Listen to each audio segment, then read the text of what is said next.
J'avais rendez-vous à 15 h. Je suis toujours dans ma ville. Donc, comment dire que je vais être bien en retard. Et je suis censée être arrivée dans 20 minutes. Voilà. Franchement, ce matin, j'étais fatiguée. Je me suis couchée, il était genre 6 h. J'ai dit non.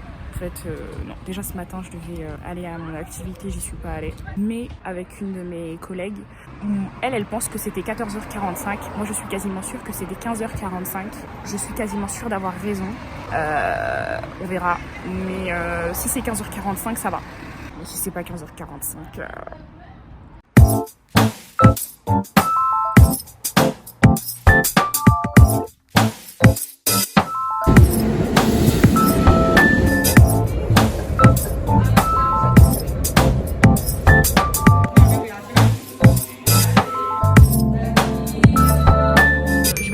dans mon café préféré. Ça fait un moment que je suis pas allée. Ces derniers temps, j'ai plus beaucoup de temps, mais là du coup, je voulais vraiment y aller parce que j'ai des choses à faire. Ça fait plus de 5 ans que j'y vais, 5 ans même 6 ans. Et en fait, quand t'es habitué à aller dans un endroit, j'ai pas vu, quand ça fait un moment que vous y êtes pas allé, genre vous avez envie d'y retourner quoi. Je vous avais dit que j'étais en retard, je devais arriver à 15 h. Je suis arrivée les amis, écoutez-moi très bien, à 15h46, 45 minutes de retard, non mais n'importe quoi. Je sais ce que vous allez vous dire, non mais les noirs, non, moi je suis tout le temps en avance, franchement je suis tout le temps en avance, mais là, laissez tomber, c'est une galère, je prends plus ma voiture, du coup j'ai pris le bus parce que d'habitude je marche, sauf que j'ai la... Très bien, j'avais la flemme en fait de marcher, j'ai pris le bus, mais du coup j'ai attendu longtemps le bus, puis ensuite le RER. Bloqué à Châtelet. J'ai cru que j'allais jamais arriver, mais je suis arrivée et je me suis perdue dans un parc. Ghetto Bourbier, laissez tomber. Donc là, je me balade. Enfin, je me balade, non. Des fois, je perds mes mots, mais des fois, c'est très critique. Je marche. Non, mais je marche pas, je suis dans le vide.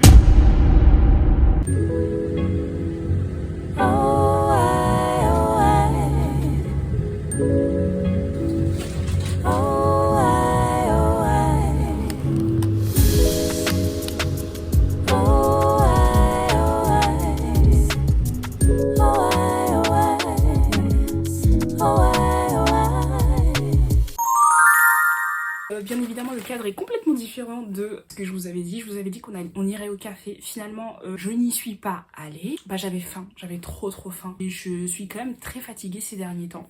Donc j'ai décidé tout simplement de rentrer. Et là, maintenant que je suis à la maison, je peux vous dire que je ne regrette pas. En même temps, je suis passée prendre le courrier. Vous sachez que chez moi, on ne prend jamais le courrier. Et là, il y avait, sans mentir, 12 lettres. Il y a littéralement 1, 2, 3... 4 et 5 lettres qui sont à moi, ce qui est un peu beaucoup. J'ai que 23 ans, genre, je sais pas, vous allez peut-être trouver ça bizarre, mais je me dis, genre, j'ai que 23 ans, je suis pas censée recevoir autant de lettres. Ça fait peur parce que en fait, c'est vraiment la vie d'adulte. J'en ai déjà ouvert 2. C'est un peu les problèmes. Voilà. Mais bon, on va s'en sortir. Première lettre, faut payer. Donc ça, je suis pas contente. Deuxième lettre. Je l'ouvre, je suis très contente. J'ai ouvert un nouveau compte bancaire. J'étais chez Société Générale. Bon, l'expérience n'était pas désastreuse, mais il a fallu que je change, donc j'ai changé. Et maintenant, je suis chez BNP Paribas. Voilà. Donc on va voir comment ça se passe. À tout moment, je dis ça dans les commentaires, vous allez me dire non mais BNP Paribas c'est horrible, machin et tout, j'ai très peur. Mais j'ai vu qu'ils étaient grave bien notés quand même sur internet. Donc je me suis dit bon pourquoi pas. De toute façon il m'en fallait un. Ensuite, troisième lettre. Qu'est-ce que c'est? Discussi, problème. C'est qui? Oh! C'est mon argent. C'est ma fiche de paye tout simplement. Je suis très contente. Qu'est-ce qu'ils me veulent? C'est Société Générale. Non mais, la blague, je vais vous montrer juste ici, qu'on voit rien. C'est Société Générale. Non mais alors écoutez, je suis partie. Genre, une fois que je suis partie. Et avant qu'il fallait me retenir, n'importe quoi. Je suis contente. Et du coup, la dernière lettre, je sais, c'est aussi une lettre par rapport au travail, donc je suis contente. C'est pas les problèmes. Oh, j'ai fait me curer le nez. Je voulais toucher mon... Bref, elle est où la carte? C'est la carte? J'ai reçu une petite carte, mais pardon s'il vous plaît, mais la matière c'est fin... Je vais le déchirer en 2 minutes. Et bien évidemment, il fallait que ça arrive, sinon c'est pas drôle. J'ai enregistré en mode ralenti. Donc, je vais vous partager les quelques moments pépites parce que je peux vous dire qu'il y en a. Enjoy! À poser sur le téléphone.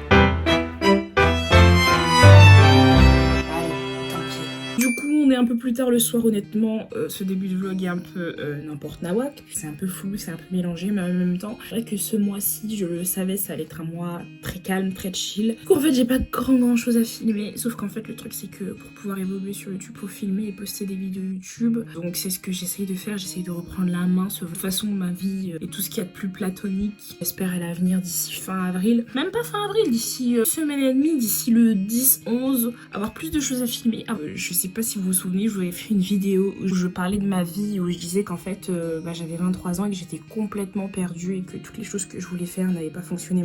J'étais un peu rentrée dans une espèce de trou dont j'arrivais pas à me sortir, alors que bon, on me connaît quand même pour être quelqu'un de résiliente, et là j'avais l'impression juste que cet aspect et ce trait de moi avait complètement disparu et je n'en pouvais plus. J'en parlais dans une autre vidéo, mais les choses vont un peu mieux, j'ai mis pas mal de choses en place. Là je vous ai parlé du coup d'un taf, donc j'ai repris une activité et ça me fait du bien, et puis en plus c'est une activité qui me permet aussi d'être flexible, donc ça c'est chouette. Mais je reparlerai dans une autre vidéo. Mais du coup, si je reparle dans une autre vidéo, j'ai moins de contenu à faire pour mon vlog. Vous voyez à quel point c'est difficile la vie de créateur de contenu, franchement. Il y a un documentaire qui m'a vachement interpellée. Est-ce qu'on me voit bien? Je sais pas. Tant pis. En plus, j'ai pas mes lunettes, donc je peux vous dire qu'en fait, je vous regarde, je vois pas. C'est un peu flou.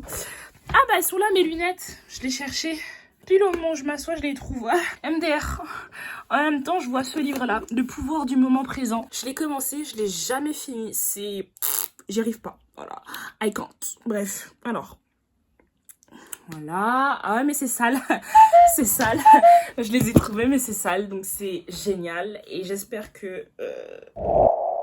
je vais les nettoyer. Mais le problème, c'est que là, je vais les nettoyer avec le t-shirt. Ceux qui ont des lunettes savent que quand tu nettoies tes lunettes avec un t-shirt, soit c'est propre, soit c'est sale. Et généralement, c'est plus sale que propre. Donc, c'est tout un casse-tête, me direz-vous. Je me fais... c'est pas très propre. Donc, je vous disais que j'étais en train de regarder une vidéo de Charles Villa. Donc, Charles Villa, le reporter de Brut, qui généralement fait des reportages d'investigation. Il se rend dans des pays un peu chauds pour filmer quoi. Pas longtemps, il y a un documentaire qui est sorti sur Jérôme Jarre et c'est un peu l'un des premiers influenceurs. C'est un dinosaure dans le monde de l'influence et ça fait un moment qu'on le voyait plus. Donc je me disais, oula, le dinosaure est-il devenu fossile? Et bref, du coup je me disais, mais ça fait un moment, où est-ce qu'il est? On n'en entend plus parler. Et du coup quand j'ai vu ça, je me suis dit, oh trop intéressant, sauf qu'en fait, faut payer Amazon Prime pour le voir. Et j'ai pas envie de payer Amazon Prime. Je l'ai pas vu, mais j'ai vu quelques petits extraits. Et ensuite, j'ai vu Jérôme Jarre répond à Click. Je me suis dit, pourquoi est-ce qu'il répond? Qu'est-ce qu'il y a à dire? Et c'est là, en fait, que je me suis rendu compte de tout ce qui se passait et se disait dans le documentaire. Il a décidé d'utiliser sa plateforme pour mener des récoltes de dons pour des associations et notamment pour venir en aide aux Rohingyas, si je ne dis pas de bêtises. Je crois qu'au total, il a levé entre 2 et 4 millions. À l'époque, ce type, vraiment, il était hyper bien vu. Le documentaire, en gros, Où es-tu Jérôme Jarre, c'était pour dire que, en fait, la Love Army, son association, ou en tout cas son mouvement, je pense pas que ce soit son association, je vais dire son mouvement, en fait, il se passait pas si bien que ça. Voilà. Il y avait un petit peu de la poussière sur le tapis. Sous le tapis, pardon. J'ai pas regardé le documentaire, donc mon avis sera peut-être pas objectif, mais de ce que j'ai cru comprendre, Jérôme Jarre n'a pas arnaqué. Il n'a pas volé l'argent, il y a eu plein d'erreurs. Il y a eu des mensonges. Quand j'ai regardé un petit peu les extraits qui passaient à propos du documentaire de Brut, j'ai vraiment eu l'impression que Jérôme Jarre, c'était le Madoff des associations. Et je trouve pas ça ouf, et je trouve pas ça beau. Et j'avoue que je trouve ça un peu décevant de la part de Brut, et même de Charles, parce que c'est un média et une personnalité que j'aime beaucoup, et que je trouvais vraiment neutre avec des documentaires quali, etc. Mais là, je sais pas, on dirait que Jérôme doit des sous à Charles, quoi. Enfin, et en vrai, est-ce que ça nécessitait vraiment un documentaire de la sorte? Moi, je pense que les erreurs qui ont été commises, effectivement, il faut en parler parce que c'est important. On peut pas juste montrer la belle vitrine, il faut dire aussi ce qui n'allait pas. mais je pense qu'il y avait une forme à avoir et je trouve que la forme a été un peu dépassée. Verrez-vous si vous avez regardé ce documentaire ou si vous avez suivi un peu cette polémique, ce que vous en pensez. Les amis, j'étais allongée comme ça. Calculez pas, ça c'est les affaires de ma soeur. Faut sachez que je dors avec ma soeur et ça c'est horrible. C'est horrible parce qu'en fait, j'ai mon côté. Je vais vous montrer, voilà.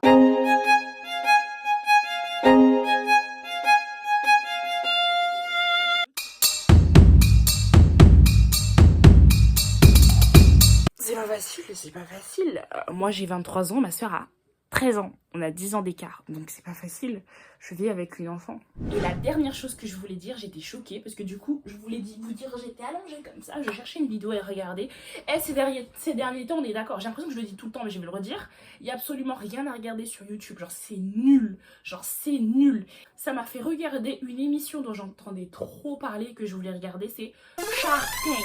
Shark Tank, pour ceux qui connaissent pas, c'est l'équivalent de Qui veut être mon associé version États-Unis. C'est la première version. Mais c'est tellement bien. En fait, t'es là, tu regardes ça et tu te dis putain, mais moi aussi, je vais monter un business. Et tu calcules et tout. Et quasiment fini une saison en 4 ou 5 jours. Je me suis encore perdue. J'ai été allongée comme ça. Et là, on se perd pas. Je cherchais une vidéo. J'ai vu une miniature de C'est à vous. Le titre était Cancer, de plus en plus de jeunes adultes touchés. Et là, dans les miniatures de la vidéo, j'ai vu, forcément, vous en avez entendu parler il y a pas longtemps, Caroline Receveur. Là, il y a Olivia Moon. I don't know who is she. Et je viens de voir Héloïse Appel. Mais je suis choquée. Ah oui, mais je suis une ouf. Moi, je vous parle d'Héloïse Appel. Vous allez vous dire, mais qu'est-ce qu'elle veut celle-là? T'as oublié Kate Middleton? Oui, Kate Middleton, elle cancer. Je sais pas si vous avez vu du coup la polémique il y a pas longtemps où en gros elle a fait des photos avec ses enfants. Il y avait 17 éléments retouchés sur la photo, ce qui est beaucoup. Vraiment, j'ai ri. Quand madame a dit oui, moi j'adore la photo, j'adore retoucher, faire un peu de Photoshop, c'est moi qui les ai retouchées les photos. Ma belle, t'es la future reine d'Angleterre. Les mensonges, mais doucement. Mais c'est peut-être vrai, mais c'est très gros pour être cru. Franchement, je voyais tout le monde parler de théorie du complot, je me suis dit non, mais ça va. Bah non, ça va pas, elle a le cancer. C'est chaud quand même.